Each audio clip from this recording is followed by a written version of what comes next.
Alhamdulillah. Alhamdulillahilladzi hamdan katsiran thayyiban mubarakan fih. Kama yuhibbu rabbuna wal ard.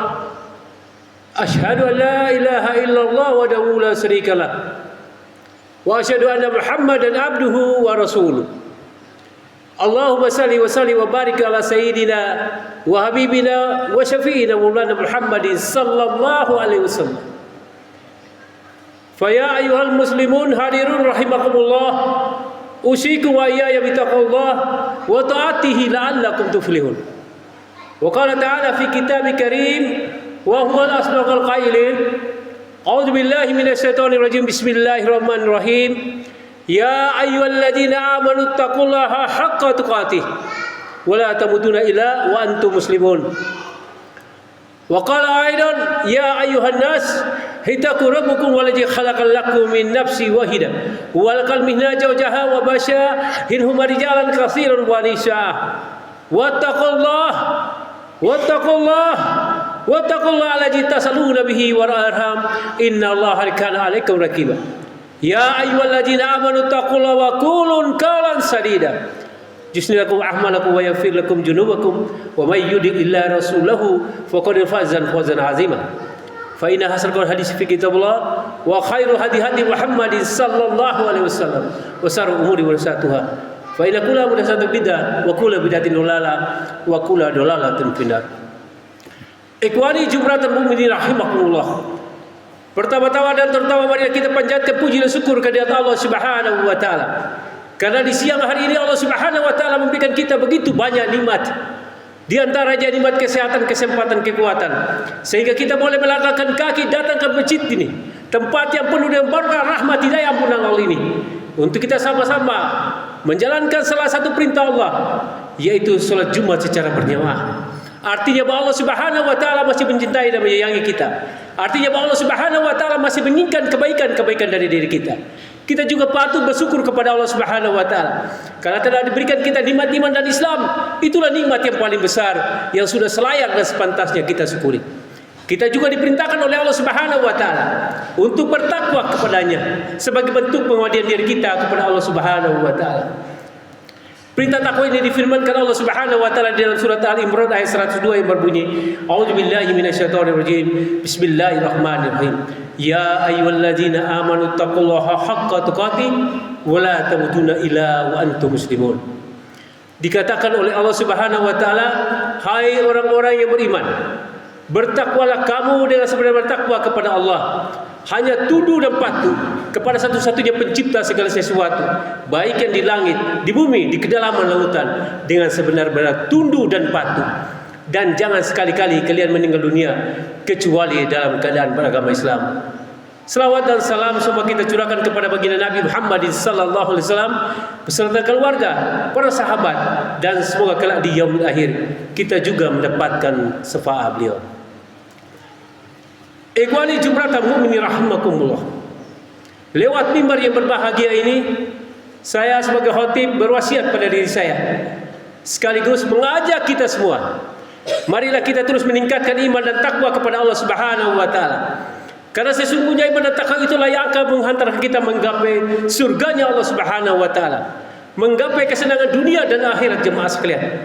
Tanpa iman dan takwa jemaah jangan pernah bermimpi untuk meraih kebahagiaan dunia, apalagi kebahagiaan akhirat. Ikhwani jumratul mukminin rahimakumullah.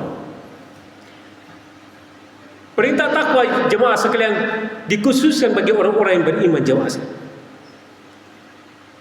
Hal ini tidak kita lepaskan jemaah sekalian, bukan dari pada setiap hari khotib Jumat, setiap Jumat menyampaikan takwanya. Hal ini juga bukan perintah dari para ustaz jemaah sekalian. Hal ini juga bukan wasiat dari para alim ulama. Akan tetapi perintah takwa ini difirmankan Allah Subhanahu wa taala, diwajibkan oleh Allah Subhanahu wa taala kepada setiap orang yang bertakwa. Dalam konteks ini maka judul khutbah kita adalah ciri-ciri orang yang bertakwa kepada Allah Subhanahu wa taala. Jemaah sidang salat Jumat yang dimuliakan oleh Allah Subhanahu wa taala, sebagaimana diperintahkan oleh Allah Subhanahu wa taala, hai orang-orang yang beriman, bertakwalah kamu dengan sebenar-benar takwa kepada Allah. Hanya tunduk dan patuh kepada satu-satunya pencipta segala sesuatu, baik yang di langit, di bumi, di kedalaman lautan. Intisari daripada takwa adalah bagaimana kita menjalankan segala perintah Allah Subhanahu wa taala dan menjauhkan diri dari apa-apa yang dilarang oleh Allah Subhanahu wa taala. Intisari yang kedua yaitu bagaimana kita menjalankan perintah baginda Nabi Muhammad sallallahu alaihi wasallam dan kita menjauhi apa yang dilarang oleh baginda Nabi Muhammad sallallahu alaihi wasallam. Jemaah yang dimuliakan oleh Allah Subhanahu wa taala. Ketika kita sakit jemaah sekalian, ketika kita sakit jantung jemaah, maka dokter yang kita pergi adalah dokter jantung jemaah sekalian. Rumah sakit jantung yang kita cari jemaah. Keliru besar ketika kita mencari, kita menderita penyakit jantung terus kita mencari dokter kulit jemaah sekalian. Keliru besar ketika kita penyakit jantung kita mencari dokter gigi jemaah sekalian. Yang kita harus cari adalah dokter jantung, ahli jantung jemaah sekalian. Maka dia dapat menganalisis penyakit yang kita derita. Jantung apa yang dia harus dia tangani? Penyakit jantung apa yang dia harus tangani? Itulah ahliku jemaah sekalian. Begitupun kita jemaah sekalian. Ketika kita menderita sakit hati, putus asa jemaah sekalian, maka rumah yang kita cari adalah masjid. Tujuannya adalah kita bertafakur, bertawajuh kepada Allah Subhanahu wa taala. Karena setiap penderitaan yang kita alami, ujian kehidupan yang kita alami, sesungguhnya kita dekatkan diri kepada Allah Subhanahu wa taala. Sebagaimana firman Allah Subhanahu wa taala, "Ya ayyuhalladzina amanu ista'inu bis-sabri was-salati innallaha ma'as-sabirin." Dikatakan oleh Allah Subhanahu wa taala, mintalah pertolongan kepada Allah Subhanahu wa taala dengan sabar dan salatmu. Karena sesungguhnya Allah Subhanahu wa taala menyertai orang-orang yang sabar. Jemaah yang dimuliakan oleh Allah Subhanahu wa taala. Oleh karena itu ketika seseorang melakukan maksiat jemaah sekalian, melakukan hal-hal yang dilarang oleh Allah Subhanahu wa taala, melakukan hal-hal yang dilarang oleh baginda Nabi Muhammad sallallahu alaihi wasallam, maka sesungguhnya ia bukan kategori orang yang bertakwa jemaah sekalian. Jemaah yang dimuliakan oleh Allah Subhanahu wa taala. Begitu pentingnya takwa jemaah sekalian. Kelak di yaumil akhir jemaah sekalian tidak ditanyakan jemaah sekalian. Bekal terbaikmu bukanlah hartamu jemaah sekalian. Bukankah ketampananmu jemaah sekalian. Bukan pangkat jabatan kekuasaanmu jemaah. Yang ditanyakan oleh Allah Subhanahu wa taala, yang diperintahkan oleh Allah Subhanahu wa taala yaitu watazawwadu fa inna khairaz taqwa. Persiapkanlah bekalmu kata Allah. Karena bekal terbaik adalah bertakwa kepada Allah Subhanahu wa taala. Mari jemaah sekalian, belum terlambat jemaah sekalian. Ketika Allah Subhanahu wa taala masih berikan kita kesempatan hidup, maka gunakan sebaik-baiknya kesempatan ini jemaah sekalian. Karena kita tidak pernah tahu jemaah sekalian. Mungkinkah kita dapat bertemu besok pagi jemaah sekalian? Ataukah 1 jam lagi merupakan jam terakhir bagi kita. Kita tidak pernah tahu jemaah sekalian. Karena ajal itu datang tiba-tiba.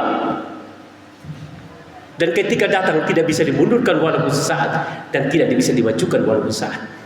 Ingat jemaah sekalian, perbuatan terbaik adalah nilai takwa kita. Modal terbaik adalah modal takwa kita. Maka tingkatkan takwa kita demi menggapai surganya Allah Subhanahu wa taala.